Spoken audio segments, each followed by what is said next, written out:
खबरों की वही तस्वीर, बिना बदले बिना डरे, जज्बा सच का लिए, सच दिखाते हैं आपके जरूरत की खबर। राजधानी दिल्ली में 10 से 15 साल पुरानी डीजल पेट्रोल की गाड़ियों के चलते प्रदूषण का मामला अब एनजीटी जा पहुंचा है। State development committee Sadra chairman व विधायक जितेंद्र महाजन ने याचिका दायर कर लगभग 107 सरकारी गाड़ियों की सूची एनजीटी को सौंप दी है। दावा किया गया है कि ऐसी लगभग 3000 गाड़ियां रोज सड़कों पर दौड़ रही हैं। कितनी ही गाड़ियों के पास तो प्रदूषण और बीमा तक नहीं है, जिनकी अगली सुनवाई 20 फरवरी 2025 को होनी है। वहीं विधायक जितेंद्र महाजन ने दिल्ली सरकार को आड़े हाथ लेते हुए एक बड़ा खुलासा किया है, जिसमें बताया गया है कि नंदनगरी डिस्ट्रिक्ट जिला मजिस्ट्रेट सादरा और उत्तर पूर्वी जिला में चलने वाली लगभग 107 से अधिक सरकारी वाहनों का ना ही प्रदूषण है, ना ही किसी भी प्रकार का कोई इंश्योरेंस, जिसकी वजह से वायु प्रदूषण सबसे अधिक मात्रा में हो रहा है। दिल्ली सरकार ने जिस कंपनी को प्रदूषण की रोकथाम के लिए जिम्मेदारी सौंपी थी, वो खुद नियमों की धज्जियां उड़ा रहे हैं। यहाँ तक कि 2022 से अभी तक प्रदूषण तक नहीं कराया गया। उन्होंने कहा कि दिल्ली सरकार ने आम जनता के लिए बड़े सख्त नियम लागू किए हैं। 10 से 15 साल पुरानी डीजल पेट्रोल की गाड़ियों को पेट्रोल पंपों से डीजल नहीं दिया जाता। लेकिन अब आप ही बताइए, क्या इन सरकारी वाहनों के ऊपर नियम लागू नहीं होता? क्या केवल आम जनता ही इस नियम का पालन करे? दिल्ली सरकार खुद अपने द्वारा बनाए गए नियमों का पालन नहीं करती तो आम जनता की जेब पर क्यों बोझ डाला जा रहा है?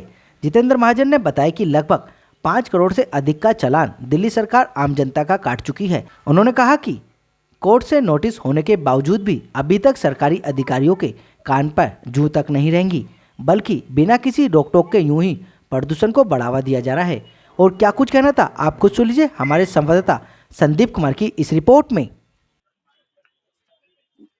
दिल्ली आज विश्व की सबसे प्रदूषित शहर है।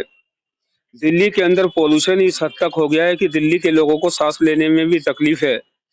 प्रदूषण रोकने के नाम पर दिल्ली सरकार दिल्ली के निवासियों से डेली 5 करोड़ के लगभग जुर्माना वसूल कर रही है।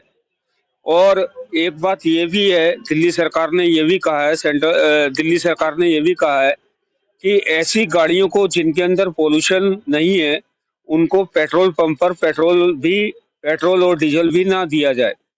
वहीं दूसरी ओर दिल्ली सरकार जिसके ऊपर प्रदूषण रोकने की जिम्मेवारी है, उसके अधिकारियों द्वारा प्रदूषण रोकने के नाम पर जिन गाड़ियों का इस्तेमाल किया जा रहा है, यह देखने में आया कि उन गाड़ियों का भी प्रदूषण नहीं है।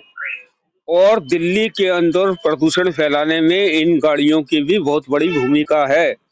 मेरा कहना है कि कानून सबके लिए बराबर है। दिल्ली की जनता से आप प्रदूषण के नाम पर डेली करोड़ों रुपए वसूल करोगे और दिल्ली सरकार की जो खुद की गाड़ियां हैं जिनके अंदर पोल्यूशन नहीं है, उन्हीं गाड़ियों पर बैठकर आप जुर्माना वसूल करोगे और उन गाड़ियों के प्रदूषण, इंश्योरेंस और फिटनेस की ओर आप ध्यान नहीं दोगे।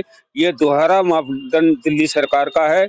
इसको लेकर मैंने एनजीटी में एक एप्लीकेशन फाइल की है, जिसको लेकर दिल्ली सरकार को एनजीटी ने नोटिस जारी किया। आपको ये कब पता चला, जैसे आप भी चेयरमैन है डीडीसी के, तो आपको कब पता लगा और कब आपने क्रॉस वेरीफाई किया? डीडीसी चेयरमैन होने के नाते जब मैंने दिल्ली सरकार से ये डिमांड की कि मेरी गाड़ी का पोल्यूशन कराया जाए, मेरी गाड़ी की सर्विस कराई जाए, मगर बहुत ही खेद का विषय है कि सभी से लिखित में शिकायत करने के बाद भी मेरी गाड़ी का पोल्यूशन सर्विस नहीं हुई। उल्टा मेरे को उपलब्ध करवाए गए सभी कर्मचारी वापस ले लिए गए। उसके पश्चात जब मैंने दिल्ली सरकार की कार्यशैली देखी तो ये ध्यान में आया, दिल्ली सरकार की गाड़ियों का इवन डीएम, एसडीएम ऐसे अधिकारी जिनके ऊपर प्रदूषण रोकने की जिम्मेवारी है, उनकी खुद की गाड़ियों के भी पोल्यूशन नहीं है। 110 गाड़ियों की लिस्ट मैंने एनजीटी को दी है। उसके अंदर यमुना पार्क के जितने डीएम ऑफिस है उनकी शिकायत दी है। तो मुझे लगता है कि 5 करोड़ रुपए डेली, अखबार जो कहते हैं वो ये कहते हैं कि लगभग 5 करोड़ रुपया डेली वसूल किया गया है। तो मेरा ये कहना है कि जिन एजेंसी के ऊपर प्रदूषण की रोकथाम करने की जिम्मेवारी है, वो भी कानून के दायरे में आते हैं, उनको भी कानून का पालन करना चाहिए। मैंने जब 110 गाड़ियों की जांच की तो मुझे ध्यान में आया कि 99% गाड़ियों के पोल्यूशन नहीं है। तो हो सकता है दिल्ली पुलिस की गाड़ियों को होने को कुछ भी हो सकता है, तो उसकी भी जांच होनी चाहिए। कुल मिलाकर दिल्ली को प्रदूषण मुक्त शहर बनाना चाहिए। हम सब लोगों को मिलाकर बनाना है इसको प्रदूषण मुक्त शहर। उसके अंदर जितनी आम नागरिक की जिम्मेवारी है, उतनी सरकार की जिम्मेवारी भी है कि वो प्रदूषण से संबंधित जितने भी नियम कायदे कानून है वो भी अपने ऊपर भी लागू करे। अभी नोटिस हो गए हैं, किस किस को नोटिस हुए? एनजीटी ने मेरी याचिका के ऊपर दिल्ली सरकार को, ट्रांसपोर्ट कमिश्नर ट्रांसपोर्ट डिपार्टमेंट को और पोल्यूशन कंट्रोल बोर्ड को नोटिस जारी किया है।